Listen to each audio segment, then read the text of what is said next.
The dynamics of persuasion. Who says it? Source factors in persuasion.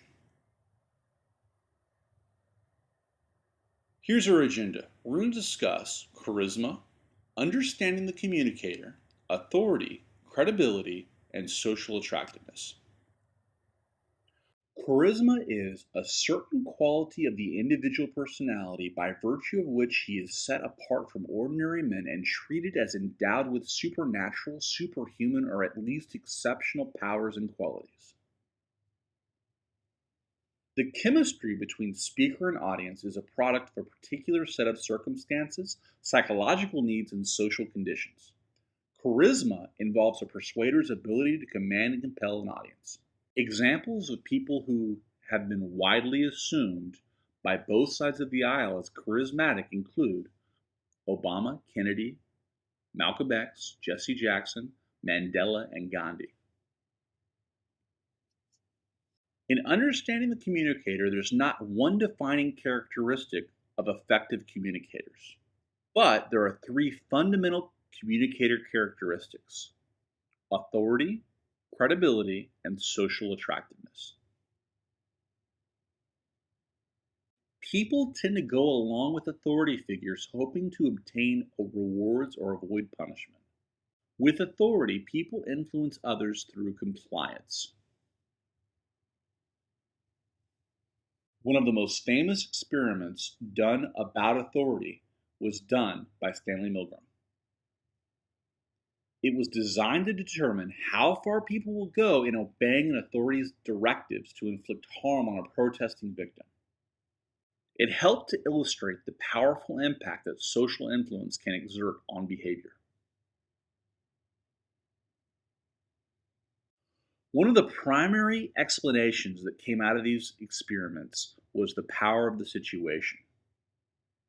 In other words, explanation must lie in the power that situations can exert on human behavior. This can include early socialization, trappings of authority, and binding forces. More individuals obeyed when the experimenter sat a few feet from them than when the experimenter had left the room and relayed orders by phone. Authorities lose grip if enough people resist. There is always a way to respect conscience and resist exploitive authorities in some way, shape, or form. Some awful examples from history that reinforce what Milgram discovered and the ability of human beings to resist and respect consciousness include the Abu Ghraib prison and the Holocaust of the Jews.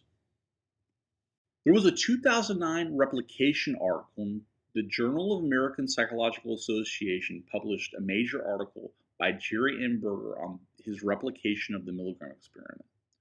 Berger's study employed many of the same procedures Milgram used, but took necessary ethical precautions. Surprisingly to most millennials, the findings that Milgram found were supported again in 2009. The construct of credibility dates back to Aristotle, who coined the term ethos to describe qualities of the source that facilitated persuasion. Credibility is defined as the attitude toward a source of communication held at a given time by a receiver. Credibility has more than one dimension, more than a single layer. The most important core characteristics are expertise, trustworthiness, and goodwill. Different facets of credibility will be influential in different social situations. Critical situational factors include audience size, communicator role, and cultural dynamics. A knowledge bias is the presumption that a communicator has a biased view of an issue. Communicators who are perceived to harbor knowledge biases lack credibility and do not change attitudes. If a person did not speak on behalf of their social norm, they have defied the norm. When communicators are perceived to violate that knowledge bias, they gain credibility. So, for example, when John Roberts upheld the health care law by citing the government's power to tax, He gained credibility because he was going against his own party, his own knowledge bias. Here's some things to consider in reporting bias. Taking a position merely to make a point. The assumption that speech reflects a situational pressure to say the socially correct thing. The perception that the communicator has opted not to report or disclose certain facts or points of view. People have a tendency to go along with attractive speakers because they identify with them. Social attractiveness includes likability, similarity, and physical attractiveness. Likable communicators can change attitudes. A likable person makes you feel good. A likable persuader puts you in a good mood. They may convey that they have your interest at heart. Nonverbal behaviors can enhance liking. Similarity between source and receiver can facilitate persuasion in business, on social issues, and for health problems. Similarity induces positive effects and promotes favorable cognitive responses. It is likely to succeed if the similarity is relevant to the message and when making personal and emotional decisions. Similarity can be effective in some situations. For example, Sarah Palin, depending on your perspective.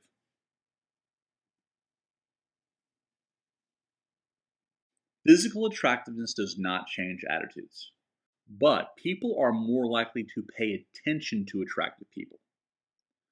That attractiveness becomes associated with the message, and people like to identify with attractive communicators.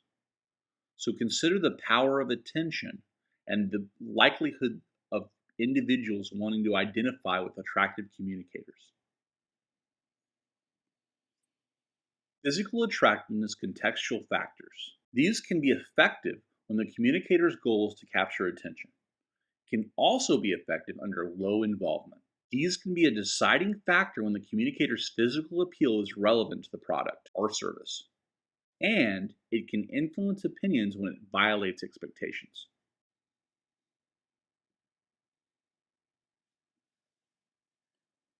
So here's where we've been. We described characteristics of a charismatic speaker. We provided detail about the three core communicator qualities: authority, credibility, and social attractiveness. We explained how the Milgram study on obedience demonstrated compliance. We listed three core dimensions of credibility, and we explained how likability, similarity, and physical appeal can influence persuasion.